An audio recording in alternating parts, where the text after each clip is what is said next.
네, 안녕하십니까. 오늘은 6월 12일 월요일입니다. 새로운 한 주가 시작되었습니다. 비트코인에 대한 설명은 아래 글을 참조해 주시면 감사하겠습니다. 이번 시간에 말로 설명드릴 부분은 차트 공부를 시작하기 위한 가장 첫 번째 시간으로서 캔들에 대한 얘기를 하려고 합니다. 저도 맨 처음에 차트 공부를 이제 시작할 때 캔들이 어떻게 생겼는지는 알고 시작을 했습니다. 그거는 누구나 다 마찬가지겠죠. 이 꼭대기가 이제 고점에 해당되는 거고, 이 제일 밑에 있는 끝에가 이제 저점에 해당되는 거고요. 그 다음에 이게 빨간색으로 돼 있는 거, 이렇게 하락으로 돼 있는 거는 이 위가 이제 시가, 여기가 종가. 만약에 이제 상승하는 걸로 보면은 여기가 시가, 여기가 종가. 사실상 이 정도로만 알고 캔들에 대한 공부는 따로 한 적이 없습니다. 보통 여러분도 다 마찬가지라고 생각을 합니다. 그 이상도 그 이하도 사실상 심도 있게 공부하지 않았을 거라고 생각을 합니다. 왜냐하면 그냥 가격의 움직임에 따라서 이렇게 움직였다 정도로만 이제 인식하게 하기 때문이죠.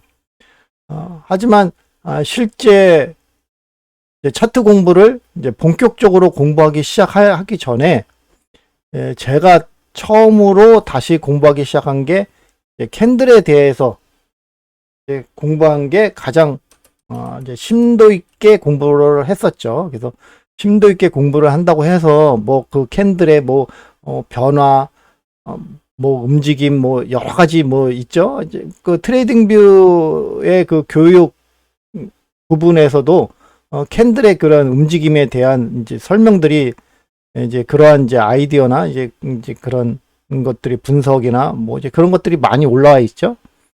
그런 거를 이제 보기 시작했다는 얘기입니다. 그거를 맨 처음에 어떤 식으로 봤다? 그냥 소설책 읽듯이 봤다. 그러니까 그렇게 봐야 되는 겁니다. 이제 그 전에 맨 처음에 캔들에 대해서 공부를 할 때는 애우려고 했습니다. 그러니까 뭐 캔들의 모양이 어떨 때는 뭐다. 뭐 이제 뭐 3개 이상이 뭐 변화가 됐을 때 어떻게 될 것이다 라는 거에 대해서 애우려고 많이 노력을 했어요. 하지만 필요가 없다. 그러한 것들을 캔들 공부를 하면서 궁극적으로 지금 와서 생각을 해보면 캔들의 변화에 의해서 지지와 저항을 찾게 된다라는 겁니다.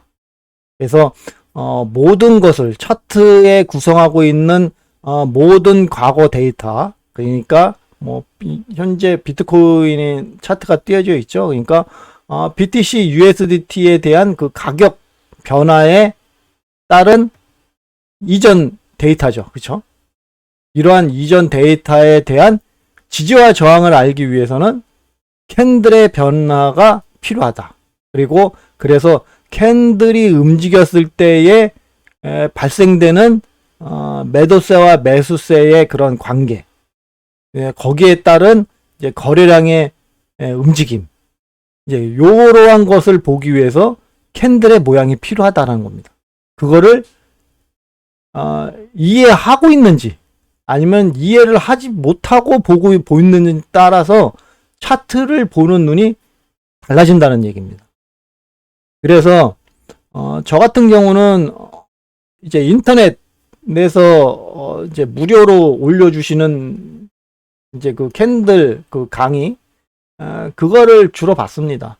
사실 책도 한 권 정도는 있긴 있지만 그 책보다 동영상 강의가 더 나은 것 같습니다.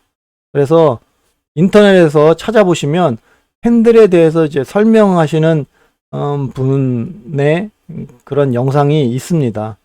이제 그거를 보통 한 40편, 20편인가에 걸쳐서 이렇게 쭉 설명이 되어 있는데 그런 거를 한번 찾아보시고요. 저 같은 경우는 한 3번 정도 봤어요. 뭐 그냥 어차피 소설책 그냥 보듯이 그냥 영상이니까 그냥 이렇게 뭐 영화 보듯이 그냥 쭉 그냥 이게 말씀하시는 거를 그냥 이게 쭉 이제 들었을 뿐이죠. 하지만 그것을 보고 난 것과 안 보고 난 것에 따라서 이 캔들의 모양이 좀 약간 다르게 보이기 시작한다는 거죠. 그래서 그러한 것들을 찾기 위해서는 반드시 캔들에 대한 심도 있는 뭐 읽을거리, 뭐 볼거리를 접해야 된다라는 겁니다. 시간이 사실상 그만큼 오래 걸린다는 얘기겠죠. 하지만 그것이 반드시 필요합니다.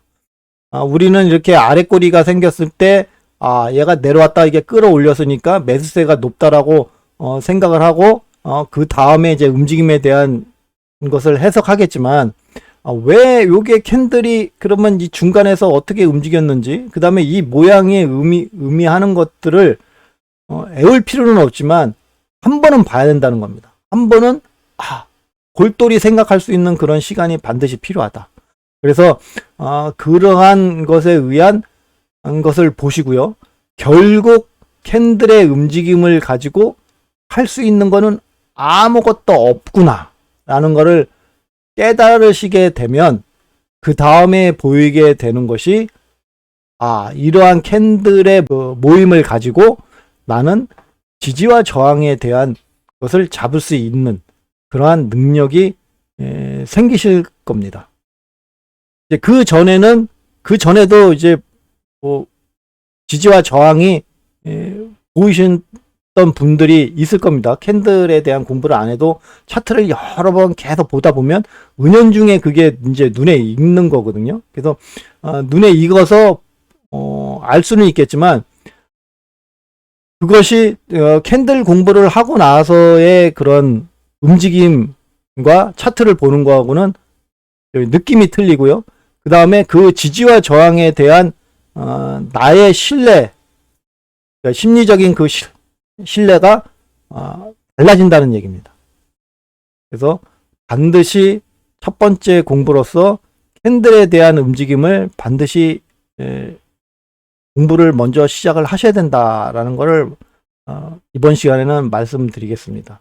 캔들 공부를 하게 되면 뭐 이렇게 쭉 이제 끌어올리는 거 뭐 요거를 이제 망치형 뭐 이게 뭐 보면은 뭐 샛별형 뭐 이렇게 이런 거 있어요. 뭐 도지 뭐 이렇게 뭐 있거든요. 이제 그러한 것들을 맨 처음에 접하시게 되면 참 생소하고요. 그 다음에 그분이 설명하는 그런 영상을 보게 되면 거기에 맞는 차트를 가지고 오기 때문에 진짜 대단하다, 잘 맞다. 뭐 이제 그러한 것들이 새롭다라는 것을 인식하게 돼 있습니다. 당연히 그분이 그거에 대한 설명을 하기 위해서는 거기에 맞는 차트를 갖고 오기 때문이죠. 하지만 내가 거래하려는 그런 차트를 가지고 그런 캔들의 움직임을 보게 되면 안 맞죠. 맞는 거를 찾기가 너무 어렵습니다. 그래서 그렇게 내가 캔들 공부를 함으로써 그분이 얘기하는 그러한 움직임이 내가 보는 차트에서 찾을 수 있다라는 생각을 하지 마시고요. 이러한 캔들에 대한 움직임을 봄으로써 내가 앞으로 얻게 되는 그런 지지와 저항선에 대한 나의 심리적 그 신뢰도를 높일 수 있는 가장 기본적인 근거를 마련한다. 거기에 중점을 두시고 캔들에 대한 공부를 하셔야 된다는 얘기입니다. 그래서 캔들에 대한 움직임을 확인을 하셔야 되겠고요. 뭐 캔들이 어떻게 됐고 저떻게 됐고 뭐 그거는 제가 굳이 설명을 안 하겠습니다. 저는 공부를 시작할 때 어떠한 마음가짐으로 어떠한 생각으로 차트를 공부를 해야 되는지, 그 다음에 어느 것을 중점적으로 생각을 하고 차트 공부를 해야 되는지에 대한 그런 그 길잡이, 뭐 그러한 설명, 남들이 이때까지 설명하지 않았던 이제 그러한 부분에 대해서만 이제 설명을 드리는 겁니다. 이것이 필요하고요. 어차피 차트 공부를 시작을 하게 되면 기존에 나와 있는 모든 자료들이 아주 잘 나와 있기 때문에 제가 굳이 그런 것들을 또 가지고 와가지고 뭐 따로 공부하고 그럴 필요가 없겠죠. 찾아보기만 하면 다 나와 있는데요. 그 다음에 다른 사람이 직접 다 찾아서 알려드리는 것보다 자기 스스로 찾아보는 것이 더 기억에 머릿속에 잘 남기 때문에, 더 많이 남기 때문에 직접 인터넷을 뒤져가면서 찾아보시는 게 가장 좋다, 그렇게 생각합니다. 그리고 트레이딩 뷰에서도 자세한 게 올려놓은 글들이 여러 있습니다. 이제 그런 것들을 이제 읽어 가시면서 캔들의 변화가 어떻게 되고 이렇게 움직임이 나왔을 때 이러한 경우도 있겠구나. 그러면 나는 이렇게 변화되는 움직임이 왜 여기서 나왔는지를 알아야 되겠죠. 그렇죠? 왜 여기서 나왔을까요? 거기가 중요한 지지와 저항 지점이기 때문입니다. 여기까지 오시게 되면 차 캔들에 대한 공부는 완성됐다. 이제 그렇게 보시고 거기에 중점을 두셔서 공부를 하시면 되겠습니다. 자, 오늘은 차트 공부를 시작할 때 가장 처음에 공부를 해야 되는 것이 캔들에 대한 것이다 라는 거에 대해서 말씀드렸습니다. 다음 시간에는 좀 더 나은 내용으로 차트 공부를 시작을 할 때 어떠한 생각으로 차트 공부를 하셔야 되는지에 대해서 설명드리겠습니다. 네, 좋은 한 주 되시고요. 다음 시간에 다시 뵙겠습니다. 감사합니다.